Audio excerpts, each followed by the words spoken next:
لوگ کہتے ہیں نا کہ کبھی کسی کے اندر کی برائی نہیں دیکھنی چاہیے، جو ہے اس میں کبھی نقص نہیں نکالنا چاہیے، کسی کو کچھ غلط نہیں کہنا چاہیے، کسی کے لیے باتیں نہیں بنانی چاہیے۔ ہاں بے شک یہ ساری باتیں صحیح ہیں، اور یہ ساری باتیں میں نے بھی کبھی نہ کبھی کہی ہیں، ویڈیو میں بھی اور ریئل لائف میں بھی۔ بٹ کچھ لوگ نا ایسی چیزیں کرتے ہیں جن کی وجہ سے ہمیں دیکھنا پڑتا ہے کہ ان کے اندر کون سی برائی ہے۔ کچھ لوگوں کے اندر نا خود اتنے سارے نقص ہوتے ہیں، خود اتنی ساری برائیاں ہوتی ہیں، لیکن پھر بھی جو ہے دوسروں کے نقص اور دوسروں کی برائیاں دیکھنے میں ہی تعمر لگے رہتے ہیں، اور اسی لیے کبھی کبھی نہ کبھی ہمارے زبان سے ان لوگوں کے لیے الفاظ نکل ہی جاتے ہیں کہ جا جا کر اپنے اندر کی برائیاں دیکھو۔ کیوں نکل جاتے ہیں؟ کیونکہ ان کے اندر اور ان کے اندر کیا، ہم سب کے اندر کوئی نہ کوئی برائی بھری ہوتی ہے، لیکن پھر بھی ہم کیا کرتے ہیں، ہر انسان نہیں کرتا، کچھ لوگ کرتے ہیں کہ خود کے اندر اتنی برائیاں ہوتی ہیں لیکن پھر بھی وہ دوسروں کی برائیوں کو زیادہ بڑھا چڑھا کر دنیا کو دکھانے کی کوشش کرتے ہیں، کچھ لوگ ایسا کرتے ہیں۔ لیکن میں کہوں ایک بات کہ کبھی بھی کسی کی ہو سکے تو نا ہمیں ہر کسی کے عیب چھپا لینے چاہیے، کیونکہ ہمارے جو ہے قرآن میں بھی لکھا ہے، اللہ پاک نے بتایا کسی کے عیب چھپانا بھی بہت بڑا ثواب ہے، بہت بڑے ثواب کا کام ہے، بہت اچھا کام ہے۔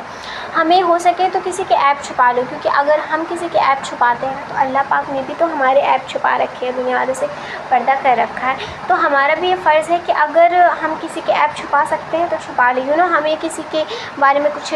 اس کی سیکرٹس باتیں پتہ چل جاتی ہے تو ہم ایسے اپنے دوستوں کو، اپنے فرینڈس کو، ایسے سب کو بتانے لگتے ہیں کہ فلاں کے ساتھ ایسا ہوا، فلاں ایسا ہے، اس کے لیے سیکرٹس ہے، کبھی نہ بتائیں۔ ایسی ساری چیزیں بہت غلط ہے، کبھی کسی کے عیب نہ کھولیں، کیونکہ ہمارے عیب اللہ نے ڈھانک رکھے ہیں، اور اللہ نے کہا ہے جس کے عیب تم ڈھانک سکتے ہو اس کے عیب ڈھانکو۔ کبھی یہ نہ سوچو کہ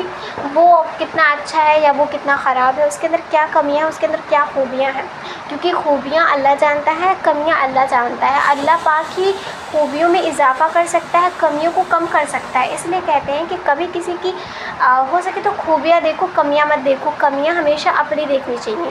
کمیاں کبھی دوسروں کی نہیں دیکھنی چاہیے، دوسروں کی ہمیشہ خوبیاں دیکھنی چاہیے اور اپنی ہمیشہ کمیاں دیکھنی چاہیے، تاکہ آپ دوسروں کی خوبیاں دیکھو تو آپ کو یہ احساس ہو کہ ہاں ہر انسان کہیں نہ کہیں، اگر کہیں نہ کہیں اس میں برائی ہے تو کہیں نہ کہیں اس میں اچھائیاں بھی ہیں، اور اپنی کمیاں اس لیے دیکھو تاکہ اپنی کمیوں کو، اپنی خامیوں کو سدھار سکو، اور تم ایسے اچھے انسان بن جاؤ جس میں بہت کم خامیاں ہوں، بہت کم خامیاں ہوں۔